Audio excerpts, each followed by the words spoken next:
really focused, and this is, if you want to pick off the best clients like a sniper, what?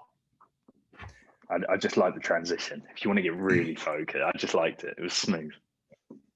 If you wanna pick them off like a sniper, now let's use the firearms analogy here. At the top end of things, you've got the shotgun, still an off shotgun. You just fire enough fucking lead out there, and you're going to hit something eventually. Not got very good range, and you hit loads of shit you don't want to hit, but you'll hit your target probably. Might not kill it sometimes, you just damage it because the range is limited. But a shotgun is a very broad weapon. Now, if you want to notch it up a little bit, you might have an automatic rifle. Again, you're firing bullets in bursts of 3, or maybe have them fully automatic, and still the aim isn't great because it's being thrown around by the recoil and all the rest of it, and you don't have much time to aim it. So that's not quite a scattergun, but you are tending to spray the fucking bullets around. Again, you'll probably hit your target, but you might hit some other things as well, and you get through a lot of bullets. But if you really want to do well, you will have the patience of a fucking snake, and you'll have something like a fucking sniper's rifle. Now, you would be prepared metaphorically to sit in your fucking little hole under a canvas or in your ghillie suit for 2 days, pissing in your own underwear, just to get a single shot at your target with a Barrett M82 sniper's rifle. I think the furthest confirmed kill is over 2 miles done a couple of years ago by a Canadian soldier. Well, that is the epitome of the bullet is in flight for about 5 seconds. That's fucking epic. That's insane. Yeah, that is fucking epic. I was at an event a couple of years ago, a very small event. I was speaking at it, and I got talking to this guy, and he was an ex-sniper. And it was fascinating because whether or not you agree with killing people in cold blood, because that's what it is, let's face it, it's not the heat of battle. If you are okay with killing people in cold blood or not, doesn't matter. The mechanics of it, the technology that goes into making these bullets and these guns is fucking amazing. I had a really good chat with him. I was fascinated. Typical fucking Aspie. Wow, you shot him where?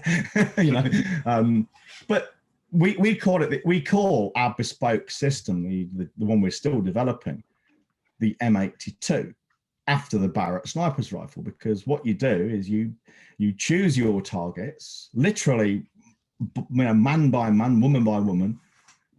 You find out all you can about them, and you pick them off like a sniper's rifle. So to give you an example of how it works, Dan Kennedy, he's got this set of plastic drawers in his office, and just cheapo ones like you get from Viking. Sarah's got a load of the fucking craft stuff in there. Fuck, he doesn't head in. And each one had a name on it,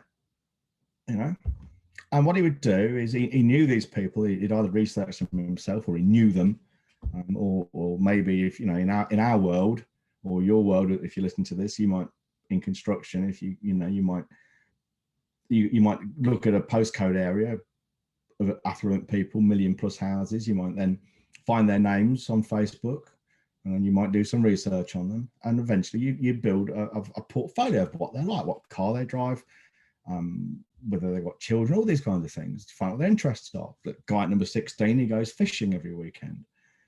And you have a drawer for each of these people. And what you do is every time you see something interesting about fishing, you might buy the book, buy the magazine, clip it out of the newspaper, put it in the drawer. And every month you package it up and you send them off. So what Dan Kennedy would do is every month he would package up these drawers, send them to his assistant, and she would post them off.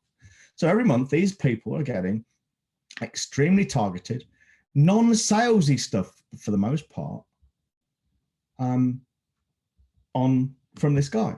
That is the ultimate in marketing. You might think it's creepy. Some people might think it's creepy. It's not creepy at all. It's a pleasure to be targeted.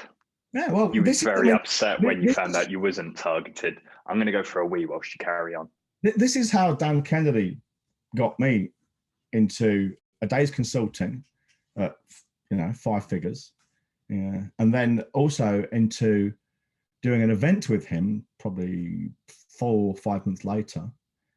Again, he got a 5-figure fee out of it. I made a lot of money too. That was contingent on him making money. I had to pay his fee first.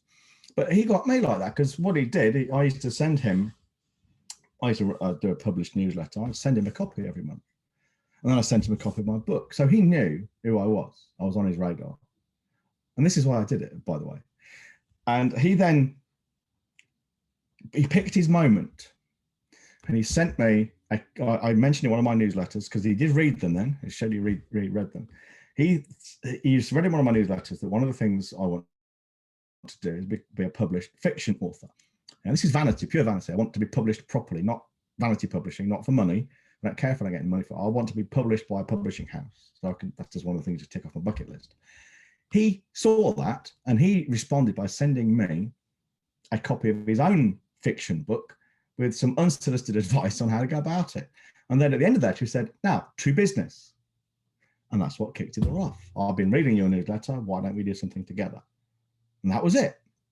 Well, that was classic M82 behavior. You know? Chet Holmes calls it Dream 100. If you go on to Google, YouTube, and Google Chet Holmes, Holmes, Chet Holmes, Dream 100, video comes up. It's only about 3 or 4 minutes. Also, it's one of the chapters, might be chapter 6, possibly chapter 7 or something, in his book, The Ultimate Sales Machine.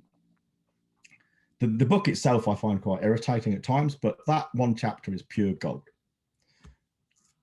M82, Dream 100, call it whatever you like.